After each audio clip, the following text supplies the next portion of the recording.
دوستو کھیل کا تعلق انسان کے جذبات سے ہوتا ہے۔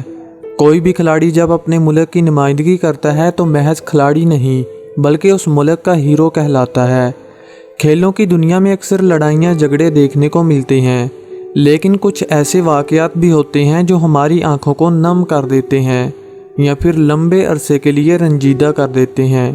آج کی ویڈیو میں ہم آپ کو کرکٹ کی دنیا میں ہونے والے ان واقعات کے بارے میں بتائیں گے جنہوں نے لاکھوں پتھر دلوں کو موم کر دیا اور کروڑوں شائقین کرکٹ کے دلوں کو توڑ کر ان کی آنکھوں کو آنسوؤں سے بھر دیا۔ نمبر 1، اے بی ڈویلیئرز کی سسکیاں۔ وہ ایک ایسا دن تھا جب کرکٹ کی دنیا میں آنسوؤں کا طوفان آیا اور لاکھوں دلوں کی دھڑکن مسٹر 360 کو لے ڈوبا۔ دنیا میں بہت سے ایسے پلیئر ہیں جن کی شہرت ان کے اپنے ملک تک محدود ہے، لیکن اے بی کو جتنا ساؤتھ افریقہ میں پسند کیا جاتا ہے اس سے بھی زیادہ پاکستان اور انڈیا کے لوگ ان کی بیٹنگ کے دیوانے ہیں۔ اے بی کرکٹ تو چھوڑ گئے لیکن ہزاروں شائقین کرکٹ کے دلوں کو بھی توڑ گئے۔ یہ 2015 کی بات تھی جب ایک ہی بال مسٹر 360 سمیت پوری افریقن ٹیم کو خون کے آنسو رلایا۔ شاید یہی وہ بال تھی جو اے بی ڈویلیئر کی ریٹائرمنٹ کا ذریعہ بنی۔ سال 2015 کے ورلڈ کپ کا سیمی فائنل کسے یاد نہیں، جب مضبوط افریقن ٹیم کو کیویز کے خلاف فیورٹ قرار دیا جا رہا تھا کیونکہ اے بی کی کپتانی اور افریقن ٹیم کی پرفارمنس سے ہار کا سوال ہی نہیں پیدا ہوتا تھا۔ اے بی 11 جب فیلڈ میں اتری تو کیویز کی ڈنڈا برسات فوج نے خوب لاٹھی چارج کیا اور افریقہ کے موسٹ فیورٹ بولر سٹین گن کو خوب پٹائی کا سامنا کرنا پڑا، جس کا نتیجہ یہ نکلا کہ افریقہ نے نہ صرف میچ ہارا بلکہ ورلڈ کپ 2015 سے بھی باہر ہو گئی۔ اس میچ کے بعد میدان میں جو مناظر دیکھے گئے وہ کسی بھی کرکٹ فین کا دل توڑنے کے لیے کافی تھے۔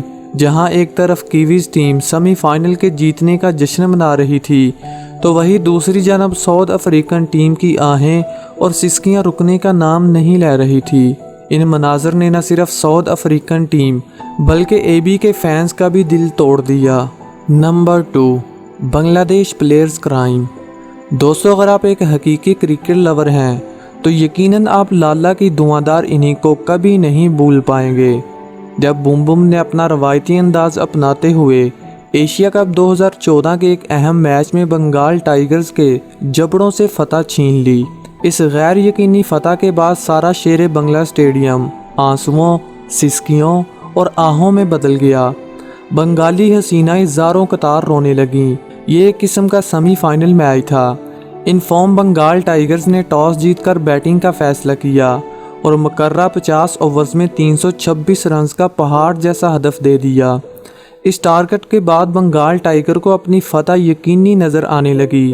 ایک سٹیج پر شاہینوں کو محض 52 بالوں پر 102 رنز بنانے تھے اور ان کی آدھی ٹیم پویلین لوٹ چکی تھی، مگر بنگالی ٹائیگرز شاید بھول چکے تھے کہ لالا ابھی باقی ہے۔ بوم بوم اس نازک صورتحال میں کریز پر آئے اور آتے ہی حسب روایت لاٹھی چارج شروع کر دیا۔ اس میچ میں افریدی کو بال نہیں بلکہ فٹ بال نظر آ رہا تھا جو مسلسل لالا کے بیٹ سے ٹکرا کر باؤنڈری کے باہر کی سیر کرتا۔ لالا نے اس میچ میں صرف 25 گیندوں پر 59 رنز کی دھواں اننگ کھیل کر شیر بنگلہ اسٹیڈیم میں سناٹا طاری کر دیا۔ افریدی کے اس بے رحمانہ لاٹھی چارج کی وجہ سے پاکستان نے یہ میچ 50ویں اوور میں جیت لیا اور فائنل کے لیے کوالیفائی کر لیا۔ ورلڈ کپ 2019 اور آئی سی سی کی دھوکے بازیاں۔ دوستو کرکٹ کی دنیا کا سب سے بڑا میلہ ورلڈ کپ ہوتا ہے جو 4 سال کرکٹ فینز کو انتظار کروانے کے بعد آتا ہے، مگر 2019 کا یہ ایونٹ جاتے جاتے اپنے ساتھ بہت سے تنازعات کو جنم دے گیا۔ ورلڈ چیمپئن تو انگلینڈ بن گئی یا پھر دھاندلی سے بنا دیا گیا، مگر اس ورلڈ کپ نے اپنے پیچھے کیویز کے آنسوؤں اور سسکیوں بھرے بہت سے سوالات چھوڑ دیے۔ پوری دنیا کے فینز چاہے وہ کسی بھی ملک سے ہو اس کشمکش میں ہیں کہ اس میچ میں کیویز کے ساتھ دھاندلی ہوئی۔ جیت کی اصل حقدار تو نیوزی لینڈ کی ٹیم تھی۔ اس فائنل میچ میں آئی سی سی نے جان بوجھ کر انگلش ٹیم کو فیور دی۔ بہت سے لوگ اس بات کا دعویٰ کر رہے تھے کہ آئی سی سی نے بگ 3 کے سامنے گھٹنے ٹیک دیے اور انہیں پہلے ہی پتا تھا کہ انگلینڈ ورلڈ کپ جیت جائے گا۔ اگر بگ 3 سے پردہ اٹھائیں تو اس پر انڈیا، آسٹریلیا اور انگلینڈ کا قبضہ ہے۔ اس لیے 2011 میں انڈیا، 2015 میں آسٹریلیا اور 2019 میں انگلینڈ کو ایک پورے پلان کے ساتھ جتوایا گیا۔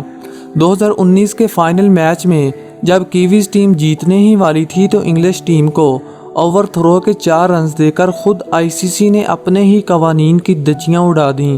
اگر بیٹسمین کریز سے باہر ہو اور بال اس سے لگ کر جائے تو اوور تھرو کا رن نہیں دیا جاتا، مگر ان 4 رنز نے نہ صرف کیویز ٹیم کو میچ بلکہ ورلڈ کپ سے بھی محروم کر دیا اور کروڑوں شائقین کرکٹ کے دل توڑ کر ان کی آنکھوں کو آنسوؤں سے بھر دیا۔ نمبر 4، وہاب ریاض۔ دوستو، کرکٹ کے میدانوں میں بہادری کی ایک بڑی مثال وہاب ریاض ہیں۔ پاکستانی پیسر کے اس جرأت مندانہ سپیل کو ان کے فینس اور شائقین کرکٹ کبھی نظر انداز نہیں کر سکتے، جو انہوں نے سال 2015 کے ورلڈ کپ میں آسٹریلیا اور اسپیشلی شین وارسن کے خلاف کروایا تھا۔ انہوں نے اپنے تیز رفتار باؤنسر سے آسٹریلیا کے مائیکل کلارک اور شین وارسن کو گھٹنے ٹیکنے پر مجبور کر دیا تھا۔ یہ پاکستان اور آسٹریلیا کے مابین ایک قسم کا کوارٹر فائنل تھا۔ پاکستان اس میچ کو کافی حد تک جیتنے میں کامیاب ہو چکا تھا، لیکن راحت علی نے نہ صرف وہاب ریاض کی محنت بلکہ پاکستان کے چیمپئن بننے کا خواب چکنا چور کر دیا۔ انہوں نے وہاب ریاض کی گیند پر شین وارسن کا آسان کیچ گرا کر پاکستان کو ورلڈ کپ سے باہر کر دیا۔ پاکستان تو یہ میچ ہار گیا، مگر وہاب ریاض کی سسکیاں جیت گئیں۔ یہ مناظر شائقین کرکٹ کا دل توڑ کر ان کی آنکھوں کو آنسوؤں سے بھرنے کے لیے کافی تھے۔ Number 5، Phillip Hughes death. ناظرین، کرکٹ کی دنیا کا سب سے افسوسناک واقعہ اس وقت ہوا جب 25 سال کا نوجوان فلپ ہوگز ایک باؤنسر لگنے سے اس دنیا فانی کو چھوڑ کر چلا گیا۔ یہ 30 نومبر 1988 کو پیدا ہوئے۔ انہوں نے اپنا پہلا ٹیسٹ میچ 26 فروری 2009 کو ساؤتھ افریقہ کے خلاف کھیلا اور اپنا پہلا ایک روزہ میچ 11 جنوری کو سری لنکا کے خلاف کھیلا۔ ان کی شرٹ کا نمبر 64 تھا۔ انہوں نے 26 ٹیسٹ اور 25 اوڈیائی میچ کھیلے۔ فلپ ہوگز بیٹنگ کے ساتھ ساتھ رائٹ آرم سپن بولر بھی تھے۔ انہوں نے اپنے کیریئر میں 6 اوورز کیے اور بدقسمتی سے کوئی بھی وکٹ حاصل نہ کر سکے۔ سال 2014 کرکٹ کی تاریخ کا سیاہ ترین سال تھا، کیونکہ اس سال آسٹریلیا کے نوجوان بیٹسمین فلپ ہوگز کے ساتھ ایسا واقعہ پیش آیا جس نے پوری کرکٹ ورلڈ کو جھنجھوڑ کے رکھ دیا۔ 25 نومبر 2014 کو ایک میچ کے دوران تیز باؤنسر ان کے سر پہ جا لگا، جس کی وجہ سے یہ زمین پر گرے اور بے ہوشی کی حالت میں انہیں ہاسپٹل پہنچایا گیا، جہاں ڈاکٹرز کے مطابق اگلے 24 گھنٹے نہایت اہم قرار دیے اور دعائیں مانگنے کی اپیل کی گئی۔